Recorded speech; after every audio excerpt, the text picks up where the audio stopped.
October 29, 2020 Dasara నాడు ప్రారంభమైంది ధరణి portal. Revenue ప్రక్షాళన అంటూ రెవెన్యూలో జరుగుతున్న అవినీతిని రూపుమాపేందుకు ధరణి పోర్టల్ని ఏర్పాటు చేసి రెవెన్యూ శాఖలో ఉన్నటువంటి ఈ రైతులకు సంబంధించి రెవెన్యూ శాఖలో అనేక రకమైనటువంటి అవినీతి ఆరోపణలు ఎదురవుతున్న నేపథ్యంలో వాటిని ప్రక్షాళన గావించి ధరణి పోర్టల్ ద్వారా సులభతరమైనటువంటి రిజిస్ట్రేషన్ ప్రక్రియ కానీ రెవెన్యూకి సంబంధించిన అన్ని రకాల కార్యక్రమాలని సులభతరం చేస్తామంటూ ప్రభుత్వం ఏర్పాటు చేసినటువంటి కార్యక్రమం ధరణి పోర్టల్. ఇప్పటికీ 10 నెలలు పూర్తవుతుంది. పెనం మీద నుంచి పొయ్యిలో పడ్డట్టు తయారైంది రైతుల పరిస్థితి కానీ భూములు సంబంధించిన యజమానులకు సంబంధించి కానీ. ఎందుకంటే ఈ మాట అనాల్సి వస్తుందంటే ఈ 10 నెలల కాలంలో పట్టాలు ఒకరికి ఉంటే రిజిస్ట్రేషన్ పేరు ఒకరికి ఉంటుంది. ధరణి వెబ్సైట్లో ఒకరి పేరు ఉంటే పట్టాలు ఇంకొకరి చేతిలో ఉంటాయి. ఇంకొక పేరు మీద వ్యక్తి మీద ఇల్లు స్థలాలు ఉంటే ఆ పేరు బదులు ఇంకో పేరు నమోదై ఉంటుంది.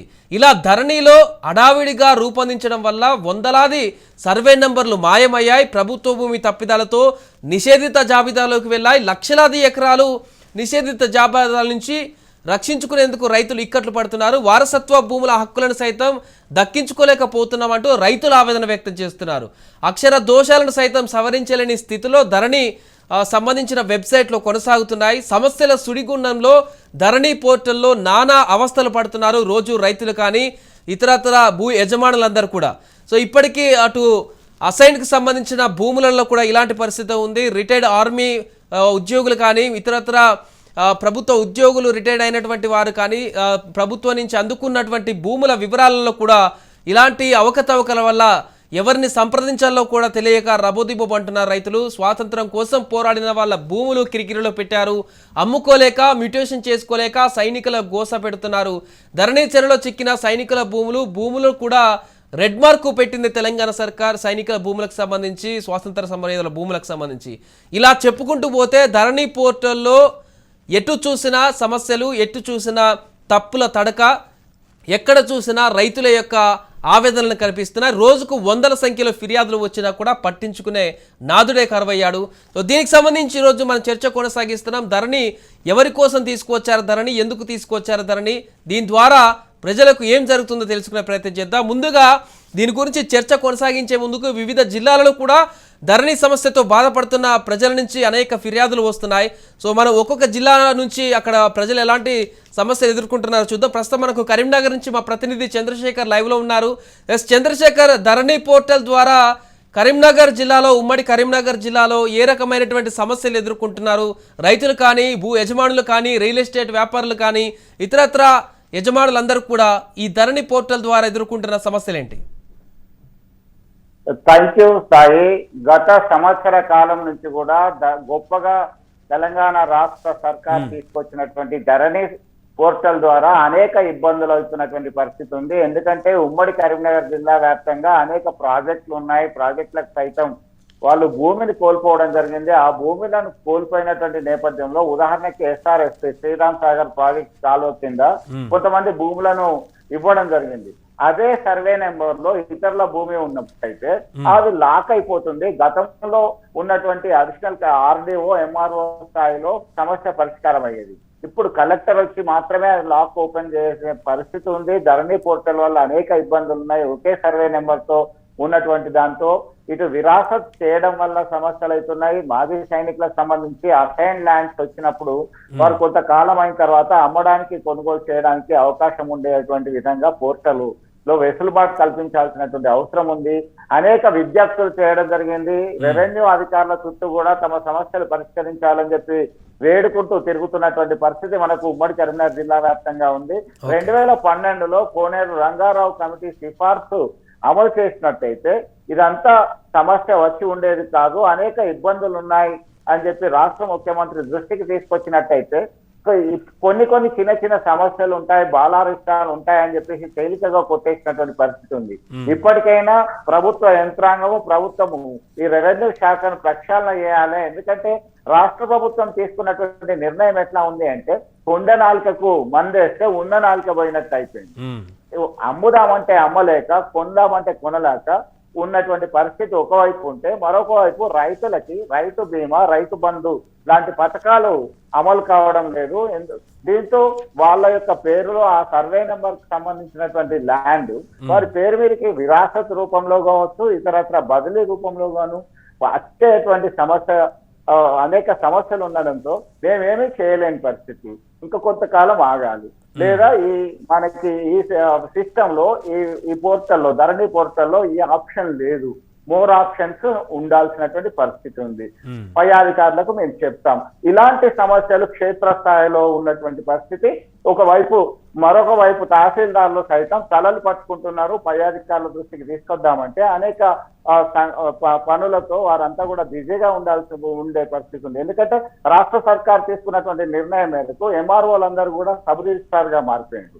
వ్యవసాయానికి సంబంధించినటువంటి భూములన్నీ కూడా వారి రిజిస్ట్రేషన్ చేయడము, విరాసత్ చేయడము, ఇలాంటివి కూడా అదనపు బాధ్యతలు ఉండడంతో తాము ఏమీ చేయలేని పరిస్థితిలో ఉంది అని చెప్పేసి కొంతమంది వాపోతున్నటువంటి పరిస్థితి ఉంది. సాయి, ఇప్పటికైనా రాష్ట్ర ప్రభుత్వం యంత్రాంగం ఒక ప్రక్షాళన తీసుకురావాలి. రైతులకు ఇబ్బంది కలగకుండా చూడాలి. గొప్పలు చెప్పడం కాదు, క్షేత్రస్థాయిలో వాటిని అమలు చేసినప్పుడు మాత్రమే రైతులకు, లబ్ధిదారులకి న్యాయం జరిగేటువంటి అవకాశం ఉంది అనేటువంటి పరిస్థితి మనకు కనబడుతుంది. Right, thank you Chandrashekar. అది కరీంనగర్ లో ఉన్నటువంటి ప్రజలు కూడా ఏ రకమైనటువంటి ధరణి సమస్యలు ఎదుర్కొంటున్నారో చూసాం. ఇప్పుడు ఖమ్మం జిల్లాకి వెళ్దాం. ఒకసారి ఖమ్మం జిల్లా నుంచి మా ప్రతినిధి సంజయ్ రావు కూడా లైవ్ లో సిద్ధంగా ఉన్నారు. సంజయ్ రావు, ఖమ్మం జిల్లా వ్యాప్తంగా ధరణి పోర్టల్ ద్వారా సమస్యలు ఎదుర్కొంటున్నటువంటి రైతులు కానీ ఇతరత్ర మిగతా ప్రజలందరూ కానీ ఎలాంటి సమస్యలను ఎదుర్కొంటున్నారు? ధరణి పోర్టల్ వచ్చిన తర్వాత 10 నెలల కాలంలో ఎలాంటి అప్డేట్స్ కనిపిస్తున్నాయి ఖమ్మం జిల్లాలో? సాయి, రాష్ట్ర ప్రభుత్వం భూముల లెక్క ఇక పక్క భూముల రికార్డు కూడా పారదర్శకంగా ఉండాలన్నటువంటి ఒక దృఢ సంకల్పంతో ధరణి పోర్టల్ తీసుకొస్తున్నామని చెప్పి పెద్ద ఎత్తున ఊదరగొట్టింది. కానీ తీరా చూస్తే అది ధరణి పోర్టల్ కాదు, దడ పోర్టల్ అంటూ రైతులు వాపోతున్నారు. ఖమ్మం జిల్లాలో కనుక తీసుకున్నట్లే నేషనల్ హైవే కింద కొంత రాష్ట్ర ప్రభుత్వం భూమి సేకరించి జాతీయ రహదారుల సంస్థకు అప్పగించింది. అదే సర్వే నంబర్ తో ఉన్నటువంటి భూములు దాదాపు ఒక 10 నుంచి 15 గ్రామాలలో ఉన్న రైతుల మొత్తాన్ని కూడా రైతు బంధు నిలిచిపోయింది. దాదాపుగా 2 నుంచి 2.5 సంవత్సరాలుగా ఈ సంబంధిత రైతులకు వందలాది ఎకరాలలో ఉన్న రైతులందరికీ కూడా రైతు బంధు నిలిచిపోయింది. ఇదేంటి బాబు, మా రైతు బంధు నిలిచిపోయిందని చెప్పేసి తహసీల్దార్ కార్యాలయంకి వెళ్తే తహసీల్దార్ మాకు సంబంధం అంటాడు. అక్కడి నుంచి ఆర్డీఓ కార్యాలయానికి వస్తే మాకు అసలే సంబంధం లేదు, అది మీరు అక్కడే తెలుసుకోవాల్సింది కలెక్టర్ అని సలహా ఇస్తున్నారు. కలెక్టర్ గారి దగ్గరికి వెళ్తే ఇది రాష్ట్ర ప్రభుత్వ స్థాయిలో పరిష్కరించే సమస్య, ఇది కలెక్టర్ స్థాయి సమస్య కాదు అని చెప్పేసి కలెక్టర్ కూడా చెప్పడం రైతులు నిబ్బరపోతున్నారు. కార్యాలయాల చుట్టూ తిరిగి విసిగి వేసాడుతున్నారు. ఇది ఒక రకమైనటువంటి ఇబ్బంది అయితే, ఆ తర్వాత సాధారణంగా ఏంటంటే సెరికల్చర్ పట్టు పరిశ్రమకు సంబంధించిన వ్యవసాయ విధానం కావచ్చు, అదే విధంగా పళ్ళ సాగుకు సంబంధించినటువంటి హార్టికల్చర్ సంబంధించిన భూములకు కొంత ప్రభుత్వం సబ్సిడీ ఇస్తుంది. అయితే ఈ సబ్సిడీల కోసం దరఖాస్తు చేసుకున్న రైతులు ఆ ధరణి పోర్టల్లో అప్లోడ్ కావట్లేదు. అది అన్ని సాంకేతిక సమస్యలు వస్తున్నాయి. ఏంటి అంటే ఆ వ్యవసాయ భూములలోనే ఘాటిలోనే ఈ సెరికల్చర్ భూములు, అదే విధంగా హార్టికల్చర్ భూములు అంటే పళ్ళ సాగు చేసే భూములు, అదే విధంగా పట్టు పరిశ్రమ సాగు చేసే భూములు కూడా ఈ ధరణి పోర్టల్ ఎక్కడం కారణంగా రాష్ట్ర ప్రభుత్వం నుంచి రావాల్సినటువంటి పెద్ద ఎత్తున సబ్సిడీ కూడా నిలిచిపోయిందని చెప్పేసి రైతులు ఆవేదన వ్యక్తం చేస్తున్నారు. చివరికి కలెక్టర్ స్థాయిలో కూడా ఈ ధరణి పోర్టల్ ఉన్నటువంటి సాంకేతిక సమస్యలు కావచ్చు పరిష్కారం కావట్లేదు, రైతులు అయితే వాపోతున్నారు. ఏదేమైనప్పటికీ మాత్రం ధరణి పోర్టల్ మాత్రం రైతుల పాలట దరిద్ర పోర్టల్ గా మారిందన్నటువంటి ఆవేదన వ్యక్తం అవుతుంది. Sai, over to you. Right, thank you Sanjeev. ఇది ఖమ్మం జిల్లాలో ధరణికి సంబంధించి ఎదుర్కొంటున్న సమస్యలు. ఇక ఆదిలాబాద్ జిల్లాకి వెళ్దాం. ఆదిలాబాద్ జిల్లా నుంచి మా ప్రతినిధి అరుణ్ లైవ్ లో సిద్ధంగా ఉన్నారు. అరుణ్, ఆదిలాబాద్ జిల్లాలో ముఖ్యంగా పోడు భూములకు సంబంధించి కూడా చాలా ఇబ్బందులు పడ్డారు రైతులు గతంలో. ధరణి పోర్టల్ వచ్చిన తర్వాత ఇంకా ఎలాంటి సమస్యలు ఎదురవుతున్నాయి? ఇప్పటికి 10 నెలల నుంచి అనేక చిక్కుముడులతో రైతులందరూ కూడా ఇబ్బందులు పడుతున్నటువంటి ఫిర్యాదులు చాలా వస్తున్నాయి. సో ఆదిలాబాద్ లో ఉన్నటువంటి అప్డేట్స్ ఏంటి? రైట్ సాయి, ఉమ్మడి ఆదిలాబాద్ జిల్లాలో కూడా ఏదైతే రాష్ట్ర ప్రభుత్వం ప్రతిష్టాత్మకంగా తీసుకున్నటువంటి ధరణి పోర్టల్ అయితే ఇక్కడ కూడా ముందుకు సాగిన పరిస్థితి లేదు. రైతులు అనేక సమస్యలు ఎదుర్కొంటున్నారు. భూ సమస్యల పరిష్కారం కోసము ఏదైతే ప్రభుత్వం ప్రతిష్టాత్మకంగా తీసుకొచ్చినటువంటి ఈ ధరణి పోర్టల్ అయితే ఇప్పుడు రైతుల పాలిట శాపంగా మారిందని చెప్పొచ్చు. అనేక సమస్యలతోని ఇటు అది మన కార్యాలయ చుట్టూ తిరిగినా, అధికారుల చుట్టూ తిరిగినా కూడా పనులు కానటువంటి పరిస్థితి ఉమ్మడి జిల్లాలో నెలకొన్నదని మనం చెప్పొచ్చు. ముఖ్యంగా రైతులు ఏదైతే వారసత్వానికి సంబంధించి కావచ్చు, అదే విధంగా కూడా అంటే ఇతర భూములు కూడా ఏదైతే ఒక సమస్య ఏదైతే నిషేధిత భూములు అంటే పట్టాలు ఉన్నటువంటి భూములు కూడా నిషేధిత దాంట్లోకి వెళ్ళి కూడా ఇవాళ రైతులు బాధపడేటువంటి పరిస్థితి ఉన్నది. ఇక దీనికి మరో విధంగా కూడా ఏదైతే సమస్యలు పరిష్కరించమని చెప్పి కూడా అధికార పార్టీ నాయకులు ఇటు రైతులను మోసం చేసి డబ్బులు దండుకునే పరిస్థితి జిల్లాలో కూడా నెలకొన్నటువంటి పరిస్థితి ఉన్నది. దీనికి సంబంధించి కూడా ఏదైతే ప్రభుత్వం ప్రతిష్టాత్మకంగా చేపట్టినటువంటి ధరణి పోర్టు ద్వారా రైతులు ఎటువంటి ఇబ్బందులు ఎదుర్కొంటామన్నారు అనేటువంటి సమస్యను తెలుసుకోవడానికి మరి కొంతమంది రైతు కుల సంఘం నాయకులు ఉన్నారు, వాళ్ళని అడిగి తెలుసుకుని మీరు చెప్పండి, ఇలా ప్రభుత్వం ఏదైతే ప్రతిష్టాత్మకంగా తీసుకొచ్చినటువంటి ధరణి పోర్టులు ఎక్కడ కూడా ముందుకు సాగిన పరిస్థితి సమస్యలు అనేక సమస్యలతో రైతులు బాధపడతారు. దాన్ని మనం ఎట్లా చూడొచ్చు, ప్రభుత్వము దీని ద్వారా ఎటువంటి మెసేజ్ ఇస్తారు మీరు ప్రభుత్వానికి? ధరణి పోర్టలు వ్యవసాయదారులకు వ్యవసాయ రంగానికి ఇది భూములకు సంబంధించినటువంటిది వరంలాగా మాట్లాడింది అన్నాడు ప్రభుత్వం. అయితే టెక్నాలజీని ఉపయోగించి భూముల రిజిస్ట్రేషన్ అవినీతి లేకుండా అధికారుల చుట్టూ జరగకుండా అవినీతి జరగకుండా ఇది ఉపయోగిస్తే మంచిదే. కానీ ప్రాక్టికల్ గా కిందికి వచ్చే వరకు వాళ్ళ ధరణి పోర్టల్లో ఒకటి వారసత్వ భూములకు సంబంధించినటువంటి దాంట్లో ధరణి పోర్టల్లో కాలం లేదు. అదేవిధంగా నిషేధిత జాబితాలో రైతాంగం అనేక సంవత్సరాల నుంచి గత 5-6 దశాబ్దాలుగా చేస్తున్నటువంటి భూములు ఏవైతున్నాయో భూములు ప్రాక్టికల్ గా ధరణి పోర్టల్లో ఇప్పుడు ఎక్కట్లేదు.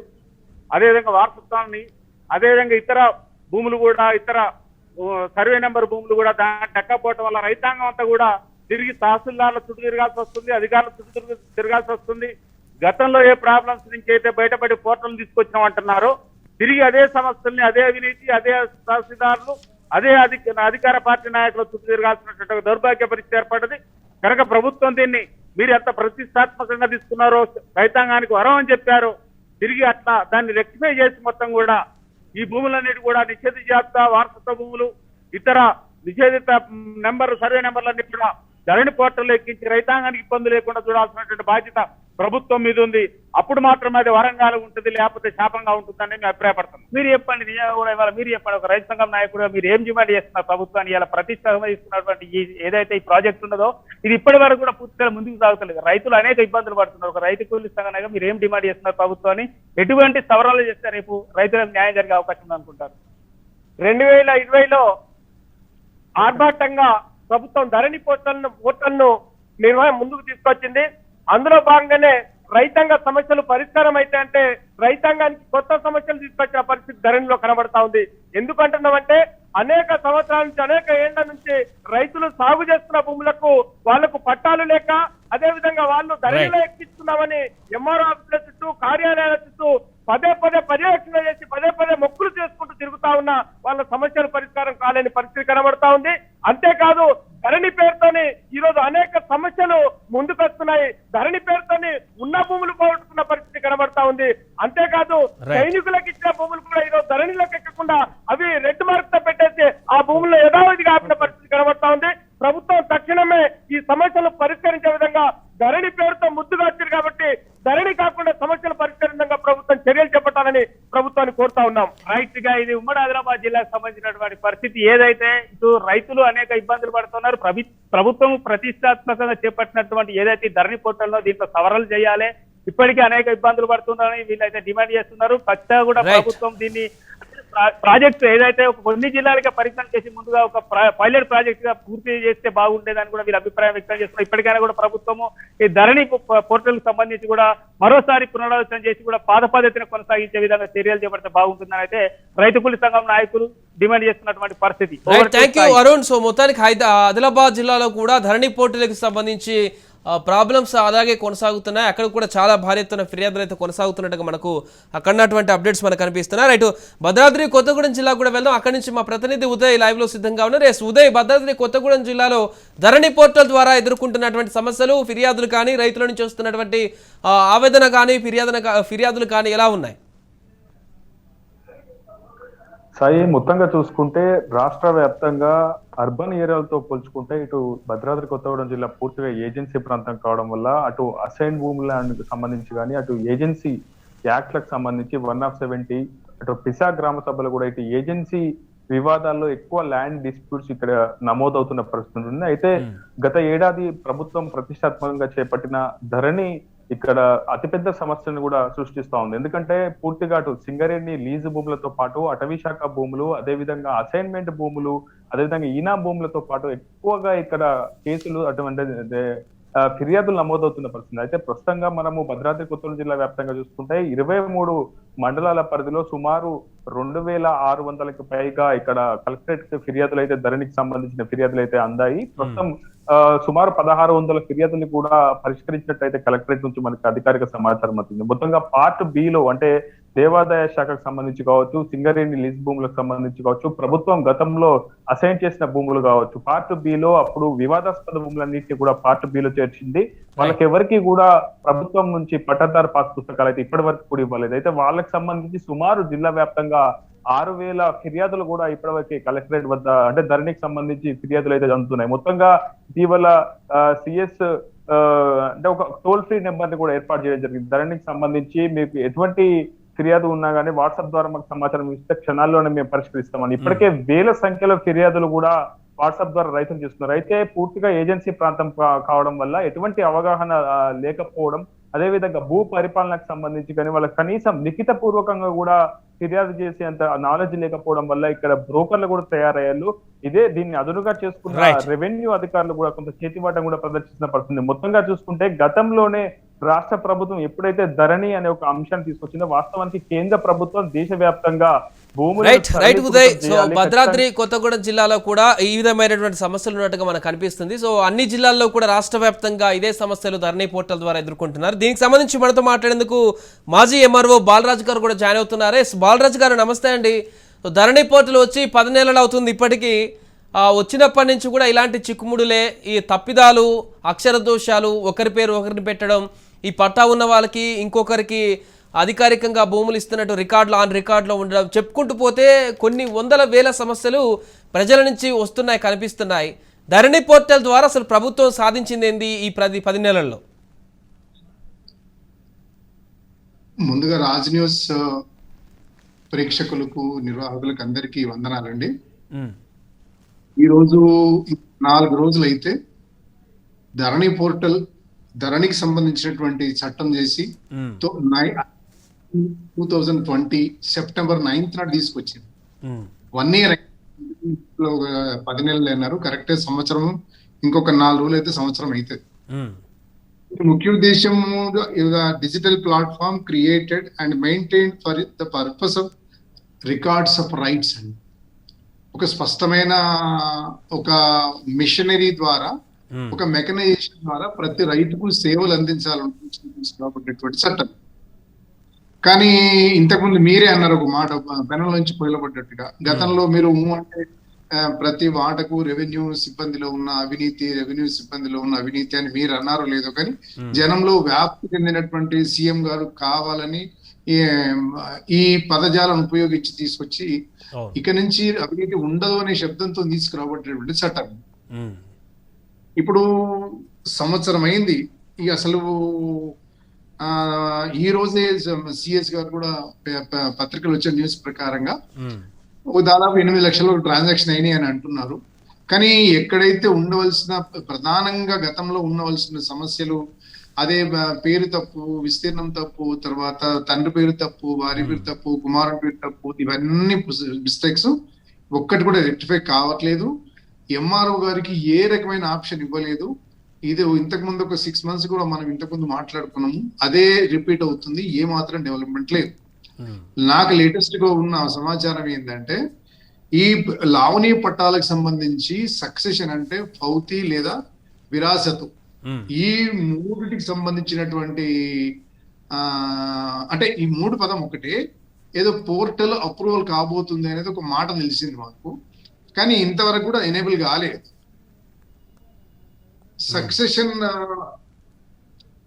సక్సెషన్ అంటే లావణీ పట్టా ద్వారా సంక్రమించబడ్డ భూమికి సక్సెషన్ తనగా చనిపోతే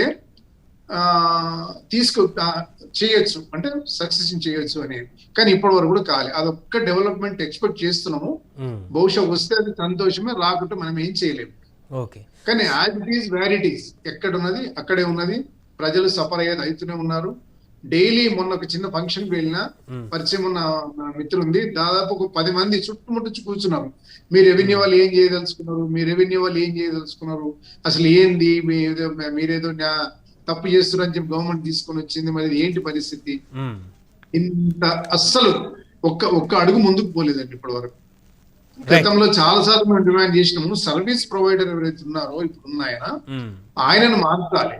ఒక పేరుగాంచిన TCS కో లేకపోతే విప్రోకో అలాంటి వాళ్ళకి ఇస్తే కొంచెం న్యాయం జరుగుతుంది, ఫాస్ట్ గా ఆపరేషన్ జరుగుతుంది. చెక్ చేసుకుందామని ధరణి ఓపెన్ చేస్తే సర్వే నంబర్ క్లిక్ అవ్వదు, 3 వరుసగా ఇచ్చిండు, డిస్ట్రిక్ట్ మండలము ఇది సర్వే నంబర్ ఇచ్చిండు, క్యాప్చర్ ఇచ్చిండు, ఇవన్నీ కొట్టినా కూడా అసలు తిరిగి సరిగ్గా కరెక్ట్ గా రావట్లేదు. అంటే ఎవరికన్నా ఒక సాధారణ మనిషికి కామన్ మ్యాన్ కి ఈజీగా ఆపరేషన్ పనులు జరిగిపోవాలని ఉద్దేశం తీసుకురాబడ్డది. అది పూర్తి సాధారణ ఏమీ అర్థం కాని వ్యక్తికి అగమ్యగోచరం అయింది. ఎక్కడ లేకుండా ఒక లోక సంచారం లాగా తిరుగుతున్నాయి. గతంలో 80% పనులు ఎంఆర్ఓ దగ్గర అయిపోతాయండి. ఎంఆర్ఓ దగ్గర వస్తారు, నిలదీస్తారు. స్థానిక నాయకులు ఎవరైనా కావచ్చు, స్థానికంగా ఉండే నాయకులు పోయి ఎంఆర్ఓ దగ్గర కూర్చొని, సార్ మా కార్యకర్తకి ఈ పని ఉన్నది, మా ఊర్లో ఈ పని ఉందని కూర్చుంటే ఒకటిసారి 2 సార్లు పనులు జరిగిపోయాయి. 90% పనులు ఆన్నే అవుతాయి. ఒక 5% ఆర్టీఓ దగ్గర, మిగతా 5% కలెక్టర్ గారి దగ్గర అవుతాయి. ఒక రైతు కలెక్టర్ దగ్గర పోవాలంటే ఎట్లా పోతారండి? పోలేడు కదా. నేను మళ్ళీ రిపీట్ చేస్తున్నా, సాధారణ పౌరులు చిన్న ఉండే గ్రామాల్లో ఉండే ఆదివాసీలు, లంబాడి వాళ్ళు, తర్వాత ఎస్సీలు, దళితులు, చిన్న ఎంబీసీలు, వీళ్ళందరూ ఎవ్వరు కూడా ఎంఆర్ఓ దగ్గరికి ధైర్యం చేసి వెళ్ళలేరండి. అటువంటి వాళ్ళు కలెక్టర్ దగ్గర పోతారా సార్? అది కరెక్ట్ కాదు. డెసిషన్ తీసుకున్నారు, డెసిషన్ తీసుకుని ప్రాపర్ గా ఎగ్జిక్యూట్ చేసింటే బాగుండేది. కానీ ఇప్పటివరకు ఎగ్జిక్యూట్ కాలేదు. ఇక దాన్ని చిత్తశుద్ధమా లేకపోతే సీరియస్నెస్ లోపించిందన్నామా ఏమన్నామా ఇంకా మధ్యలో ఉండిపోయింది. కరెక్ట్ గా దానికి జవాబు చెప్పడం అంటే మొదటి నుంచి చెప్తూనే ఉన్నాం, గతంలో అనుకున్నాం, ఇప్పుడు కూడా అంటున్నాం, ఇంకా ఎన్నిసార్లు రావాల్సి వస్తుందో. రైట్ బాలరాజు గారు, ఒక్క నిమిషం మీరు అలాగే లైన్ లో ఉండండి. మనకు కొన్ని పబ్లిక్ కాల్స్ కూడా వార్త కూడా మాట్లాడదాం. భిక్షపతి హైదరాబాద్ నుంచి ఒక కాలర్ ఉన్నారు. హలో, నమస్కారం సార్. భిక్షపతి గారు చెప్పండి. సార్ నేను హైదరాబాద్ ఉంటాను సార్. నేను ఓకే చెప్పండి. మాది గమరంపూర్ సార్, రాజానాథ్ సిరిసిల్ల గమరంపూర్ సార్ మాది. ఓకే. మా అమ్మమ్మ చూస్తారు ఊరు. అక్కడ మా అమ్మమ్మకు 2 ఆడపిల్లలు సార్. ఇద్దరు ఆడపిల్లలు సార్. ఓకే. అయితే 2 ఆడపిల్లలు చనిపోయారు సార్. భర్తలు చనిపోయారు, పిల్లలు బిడ్డలు చనిపోయారు సార్. ఓకే. అయితే అది మాకు వారసులం ఉన్నాయి సార్. అయితే అక్కడ పక్కన ఉన్న వాళ్ళు మా అమ్మమ్మ గారి కామిని రామవ్వ, అక్కడ గంగంపేటలో కామిని రామవ్వ, అక్కడ వాళ్ళు ఏం చేస్తున్నారంటే సార్, వాళ్ళు దౌర్జన్యంగా మాకు అమ్మినట్టుగా వాళ్ళు జన్మ సర్టిఫికెట్ ఇచ్చించారు. అది మేము కాదని చెప్పి మేము కొట్టాడుతున్నాం సార్. మేము చెప్పాల్సింటే కాదు, ఇది మాది, మాకు అమ్మీరు అని చెప్పి వాళ్ళు ఇద్దరు అమ్ముకున్నారు. ధరణి పోర్టల్లో ఎవరి నేమ్ ఉందండి ఆ ల్యాండ్ కి సంబంధించి? ఆ ల్యాండ్ మా అమ్మమ్మ పేరు మీద ఉంది సార్. ధరణి పోర్టల్లో కూడా? ధరణి కోర్టులో కూడా మా అమ్మమ్మ పేరు మీద ఉంది. పేపర్లు కూడా మీ దగ్గర ఉన్నాయి కదా? పేపర్లు అంటే మా అమ్మమ్మ చనిపోయిన డెత్ సర్టిఫికేట్ లేదు, మా చిన్నమ్మ జడ్జి ఉంది, మా తమ్ముడు ఇస్తలేడు, నెల్లి వచ్చాను అతను ఇస్తలేదు. రైట్. ఇది స్థానికంగా మీరు చూసుకుంటే సెట్ అయిపోయే విషయం. ధరణిలో ఉంది, పేపర్లు కూడా ఉన్నాయి కాబట్టి పెద్దగా ఇబ్బంది పడాల్సిన అవసరం లేదు. మరొక కాలం లైన్ లో ఉన్నారు, వెంకటేశ్వర్లు గద్వాల్ నుంచి. హలో. Hello sir. వెంకటేశ్వర్లు గారు చెప్పండి. సార్ నేను మా నాన్న ఇక్కడ ఎస్సీపీ బెటాలియంలో 2వ బెటాలియంలో కానిస్టేబుల్ గా చనిపోయినాడు సార్ కొన్నేళ్ళ. ఓకే. చనిపోయిన తర్వాత అసైన్డ్ ల్యాండ్ మా నాన్నకి ఇచ్చినాడు సార్ 5 ఎకరాలు. ఓకే. 5 ఎకరాలు ఇస్తే మేము ఖాతా మార్పు చేసుకున్నాం, తమ్ముని పేరు మీద నా పేరు మీద చేసుకున్నా సార్. నేను చేసుకున్న తర్వాత చేసుకున్నాను సార్. నేను చేసుకున్నాక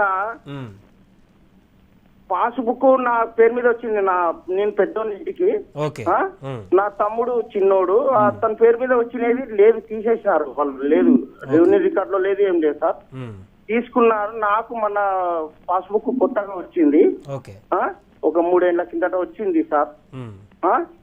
నేను అమ్ముకోవడానికి ఇది ఎన్ఓసికి పెట్టుకున్నా సార్. నేను వికలాంగుండే సార్. ప్రస్తుతానికి వికలాంగుల దినోత్సవం రోజే పోయి కలెక్టర్ గారికి ఎన్ఓసి నాకు ఇవ్వండి, నేను అమ్ముకోవడానికి, నేను వికలాంగుని, నేను దాన్ని సాగు చేసుకోలేను, కొంచెం దానిపైన రాజకీయ నాయకుల ఒత్తిడి కూడా ఉంది, కొంచెం వేరే వాళ్ళు కూడా నా పైన వికలాంగుడైనందుకు నన్ను చాలా ఇబ్బంది పెడుతున్నారు సార్. వాళ్ళు అమ్ముకోవడానికి అవకాశం అని పెట్టినారు సార్. నేను పెట్టిన తర్వాత ఇంతవరకు వాళ్ళు ఏమి చర్య తీసుకోవడం లేదు. తిరిగి నా పింఛన్ నెలకు వచ్చే వికలాంగుల పింఛన్ దానికే పెడుతున్నా సార్. తిరగనికే నేను కర్నూలులోకి వలస వచ్చి బతుకుతున్నా సార్. నేను నా భార్య కొడుకు చాలా ఇబ్బంది పెడుతున్నారు సార్ వాళ్ళు. అదొకటి 2 ఏళ్ళు అయిపోయింది సార్ ఇది సర్వే చేయడానికి పెట్టినాను సార్. ఆ సర్వే చేయడానికి కూడా వాళ్ళు ఇంతవరకు రావడమే లేదు సార్. రాజకీయ ఒత్తిడి వల్ల రావడం లేదు, ఏమో చాలా ఇబ్బంది పెడుతున్నారు సార్ వాళ్ళు. ఎంఆర్ఓ సార్ కిందనే పోయి ఆయనకు నమస్కారం చేయడానికి పోయి బయట కింద పడినాను, భయంకరమైన కింద పడి చాలా బాధపడినాను సార్. దెబ్బలు తగిలినాయి 2 సార్లు, మంచి దెబ్బలు తగినాయి. పోయినా ఎంత ఎవరు పట్టించుకోవడమే లేదు సార్ అధికారులు వాళ్ళు. ఎంత మొర పెట్టుకున్నా కలెక్టర్ కి చెప్పినా కూడా ఏం చేయాలో అర్థం కాక నేను కూడా ఒక ఆయన మందు తాగి తెచ్చున్నాను సార్. మన సర్వే అర్థమైంది వెంకటేశ్వర్ గారు, మీ సమస్య అర్థమైంది. రైట్, బాలరాజు గారు, ఒకటి ఇప్పుడు అతను వెంకటేశ్వర్ గారు చెప్పినట్టు ఎన్ఓసి తీసుకోవడానికి ఎందుకు అబ్జెక్షన్ చేస్తున్నారు? దీనికి సంబంధించి తండ్రి లావాణి పట్ట సంబంధించి ఇచ్చినటువంటి అసైన్ భూములకు సంబంధించి ఆ కుమారులకు దానికి సాగు చేసుకోలేనప్పుడు, వికలాంగుడు అయినప్పుడు ఎన్ఓసి తీసుకునేటువంటి ఆప్షన్ లేదంటారా? వికలాంగులకు ఇవ్వబడింది అండి భూమి, అది వికలాంగులకు ఇస్తున్నట్టుగా చెప్తున్నాడు ఆయన. వాస్తవానికి అయితే అసైన్మెంట్ కనుక అయినట్టయితే దానికి ఎన్ఓసి అనేది ఉండదండి. కేవలం దున్నుకొని బతుకమని ఇవ్వడమే అసైన్మెంట్. దానికి ఎన్ఓసి తీసుకొని అట్లాంటి వాటికి ఇవ్వరు. కేవలం ఫ్రీడమ్ ఫైటరు, స్వాతంత్ర సమరయోధులు, పొలిటికల్ సఫరర్స్, తర్వాత ఎక్స్ సర్వీస్ మెన్ కి ఇవ్వబడ్డ భూములు మాత్రమే లిమిటెడ్ పీరియడ్ ఒక 12 ఏళ్ల వరకు వాళ్ళు కంటిన్యూస్ గా పొజిషన్ ఎంజాయ్మెంట్ ఉంటే అతను కనుక చనిపోతే పిల్లల పేరు మీద సక్సెషన్ చేస్తారు.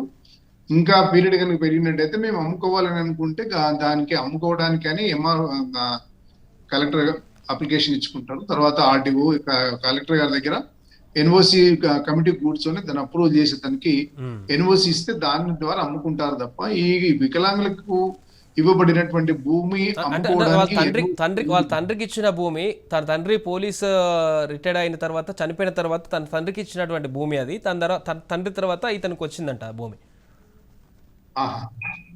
అదే అంటే అసైన్మెంట్ ఇవ్వబడ్డ భూమి ఏంటంటే అది ఎక్స్ సర్వీస్ మెన్ కాదు. కాకపోతే అతనికి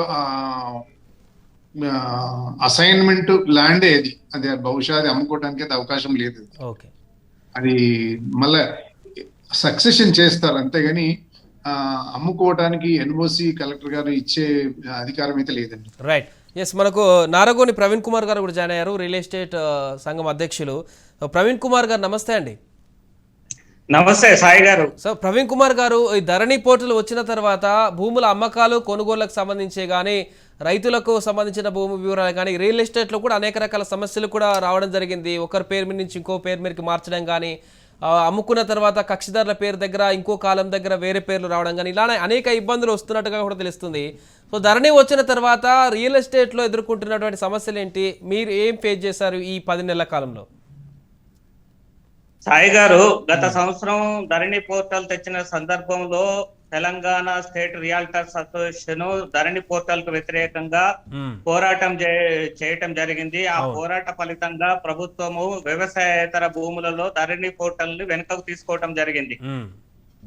ధరణి ఒక సమస్యల పుట్ట, ధరణి ఒక దరిద్రం అని రాష్ట్రంలో మొట్టమొదటిసారిగా మేమే ఉద్యమాన్ని చేపట్టడం, ధరణికి వ్యతిరేకంగా అనేక దఫాలుగా స్టాంప్స్ అండ్ రిజిస్టార్ ఐజీ గారికి, మన సిఎస్ సోమేష్ కుమార్ గారికి ధరణిని రద్దు చేయండి అని ఎన్నిసార్లు విన్నపాలు చేసినా కూడా వాళ్ళు వ్యవసాయ భూములలో ధరణిని ఇంప్లిమెంట్ చేయటం ద్వారా కొన్ని వేల మంది రైతులు, రియాల్టర్లు, కొనుగోలుదారులు సంవత్సర కాలంగా అనేక రకాలుగా ఇబ్బందులు పడుతున్నారు. ఆ ధరణిలో ఉన్నటువంటి సమస్యలు తీర్చటము ఈ యొక్క ప్రభుత్వంతో కావటం లేదు. రీసెంట్లీగా కూడా ఒక 15 రోజుల క్రితము సోమేష్ కుమార్ గారు మమ్మల్ని పిలిచి ధరణిలో ఉన్నటువంటి సమస్యల్ని రాసి ఇవ్వమంటే తీసుకువెళ్ళి ఇవ్వటం జరిగింది. అయినా కూడా వాళ్ళు ఆ సమస్యలను పరిష్కరించటం కోసము ఎలాంటి చర్యలు చేపట్టలేదు. ధరణి వల్ల అనేక మంది అవసరాల నిమిత్తము వాళ్ళ భూములను అమ్ముకోవడానికి, పిల్లల పెళ్లిళ్ళకు గాని, మెడికల్ ఖర్చులకు గాని, అనేక రకాల ఖర్చుల కోసము భూములు అమ్ముకోవాలంటే వీలు పడట్లేదు ధరణిలో ఉన్నటువంటి చిన్న చిన్న సమస్యల కారణంగా. అసలు ఆ వెబ్సైట్ తయారు చేసిన వాళ్లకు అసలు భూములకు సంబంధించినటువంటి విషయాలపైన అవగాహనే లేదు. అవగాహన లేనటువంటి ఒక సంస్థకు ధరణి పోర్టల్ ని అప్పగించటము, ఈ సాఫ్ట్వేర్ ని బలవంతంగా తీసుకురావటము, బలవంతంగా ఇంప్లిమెంట్ చేయటం ద్వారా కనీసం ఒక గ్రామానికి 100 మంది రైతులైనా ఇబ్బంది పడుతున్నారండి. మా దృష్టికి 18 సమస్యలు ధరణిలో వచ్చినాయి. ఆ 18 సమస్యలు కూడా మేము ప్రభుత్వానికి విన్నవించినాం. ఇప్పటికైనా ధరణిని రద్దు చేయండి, ధరణిలో ఉన్నటువంటి సమస్యలు పరిష్కారం చేయడం మీ వల్ల కావడం లేదు, దాని వల్ల నష్టం జరుగుతుందని కూడా మేము సోమేష్ కుమార్ గారికి చెప్పటం జరిగింది. ఆయనకు డీటెయిల్ గా రాసి ఇవ్వటం కూడా జరిగింది. అనేక దఫాలుగా మేము ముఖ్యమంత్రి గారికి విన్నవించటం జరిగింది.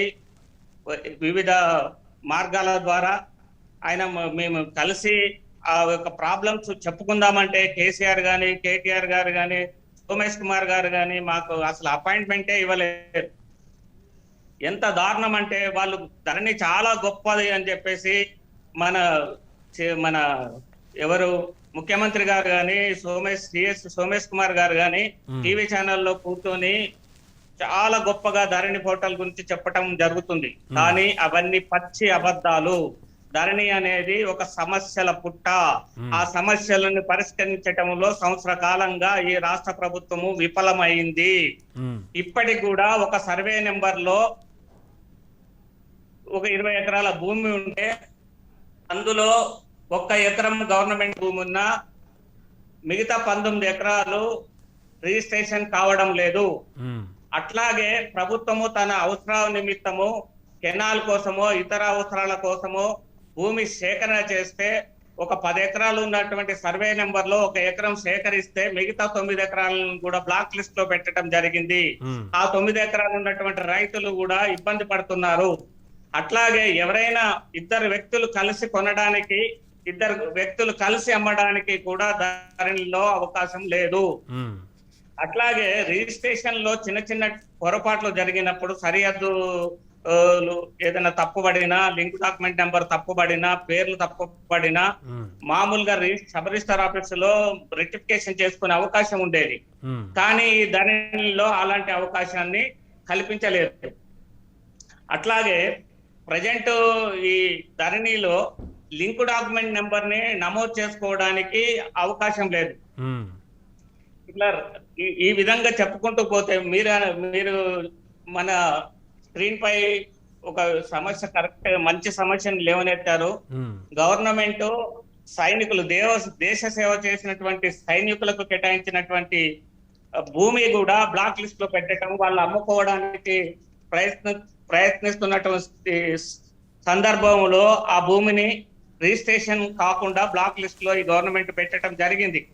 అట్లాగే ఎప్పుడో 1985 లో 1995 లో 2000 లోపు ప్లాట్లుగా విభజించి సేల్ అయినటువంటి భూములకు కూడా ధరణిలో కొత్తగా పాస్ పుస్తకాలు ఇవ్వటం జరిగింది. వాళ్ళకు రైతు బంధు కూడా వస్తుంది. ఇది ఒక పెద్ద సమస్య. అట్లాగే ఇంతకుముందు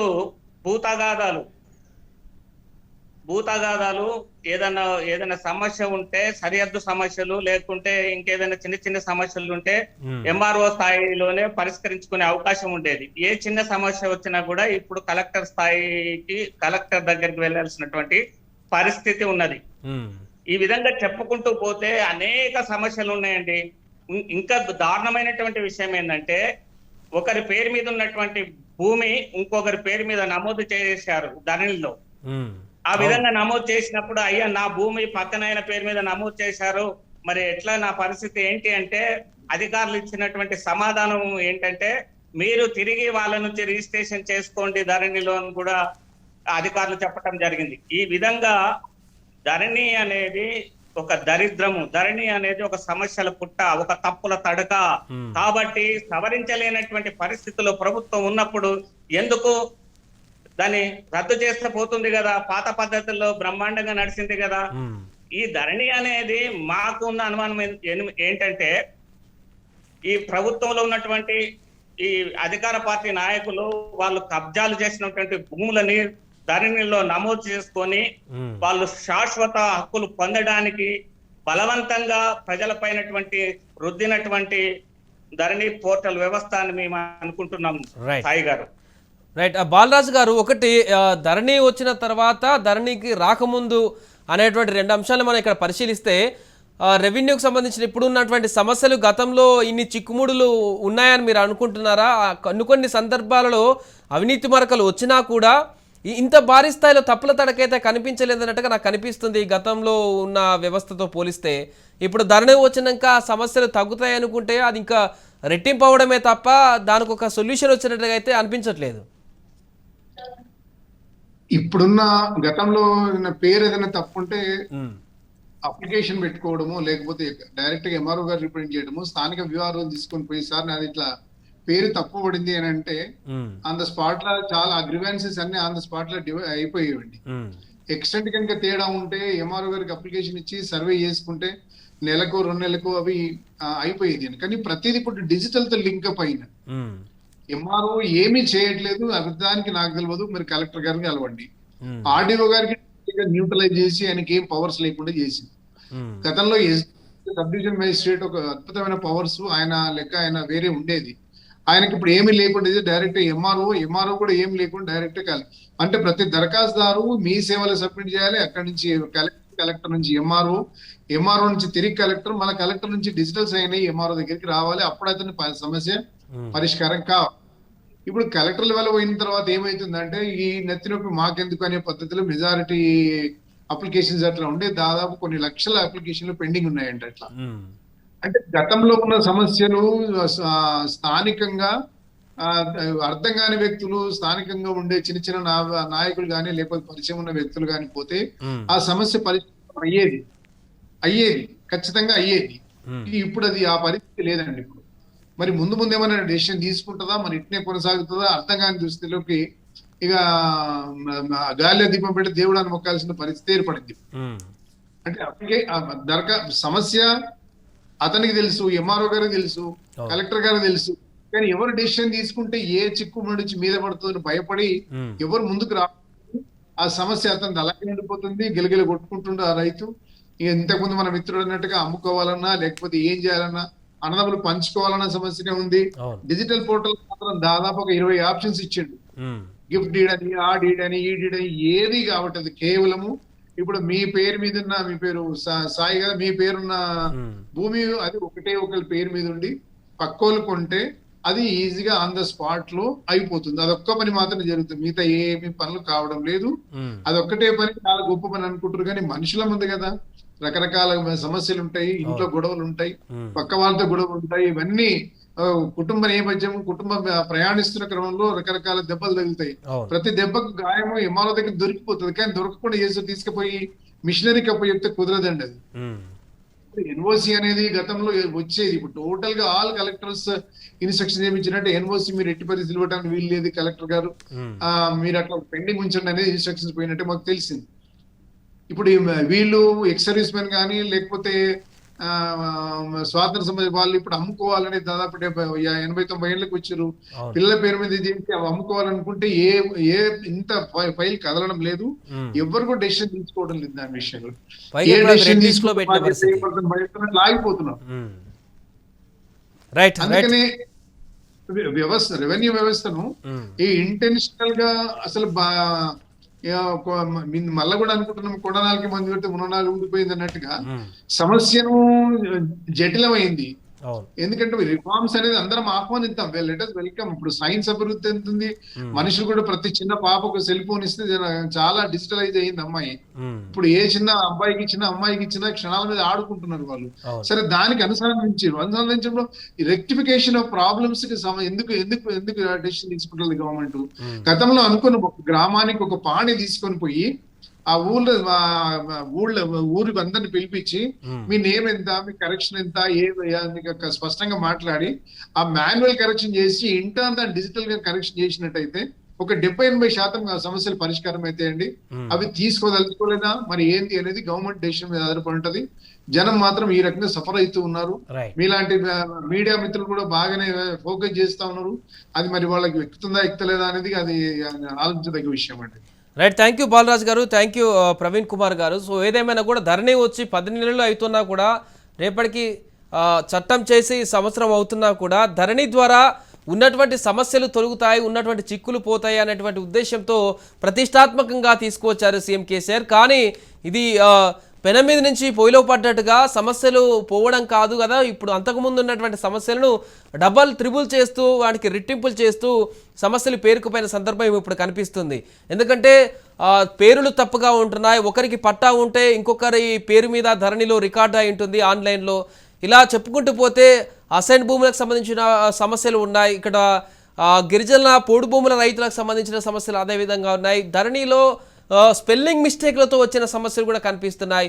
అధికారులు చేసేటువంటి డిజిటల్లో అధికారులు చేసేటువంటి మిస్టేక్ల కారణంగా కూడా కొన్ని జీవితాలు ఆగమైనటువంటి పరిస్థితి. పక్కన వారికి పేరు మీద ఒక పేరు పెట్టబోయి ఇంకొక పేరు పెట్టడం ద్వారా ఆ రిజిస్ట్రేషన్ ఇంకొకరికి వెళ్ళేటువంటి ల్యాండ్ వారి పేరు మీదకి వెళ్ళేటువంటి పరిస్థితులు ఉన్నాయి. సో వాటిని కూడా మళ్ళీ కరెక్షన్ చేయడానికి లేదు. ఇలాంటి అనేక రకమైనటువంటి తప్పులు, అనేక రకమైనటువంటి మిస్టేక్స్, అదేవిధంగా జనాల నుంచి ఫిర్యాదులు, వేల కొలది రోజు రైతుల నుంచి వస్తున్న దరఖాస్తుల నేపథ్యంలో ధరణి ఇంతవరకు ఏ విధమైనటువంటి ముందడుగు వేస్తుంది, దీని ద్వారా వచ్చేటువంటి సమస్యలు ఇంత ఉత్పన్నమవుతున్నా కూడా ప్రభుత్వం ఎందుకు స్పందించట్లేదు, ఈ రకమైనటువంటి ప్రజల మధ్య విభేదాలను సృష్టిస్తూ భూముల ద్వారా ఒకరికొకరికి గొడవలను సృష్టించే దిశగా వెళ్తున్న సందర్భంలో ఎందుకు ధరణిని తీసుకొచ్చారు, ధరణి ద్వారా ఏ రకమైనటువంటి లబ్ధి పొందుతుంది ప్రభుత్వం ప్రజల ద్వారా అనేది కూడా తెలుసుకోవాల్సిన అవసరం ఉంది. ఈ ధరణి వెబ్సైట్ని, పోర్టల్ని ప్రతిష్టాత్మకంగా తీసుకొచ్చి ఏం సాధించింది ప్రభుత్వం, ఏ రకంగా రెవెన్యూకి సంబంధించిన ప్రక్షాళన చేసింది అనేది మాత్రం $1,000,000 ప్రశ్నగానే మిగులుతుంది. ఇది వాటి స్పెషల్ లాంగ్ డ్రైవ్ డిబేట్కి సంబంధించిన బిగ్ ఇష్యూ. చూస్తూనే ఉండండి రాజ్ న్యూస్.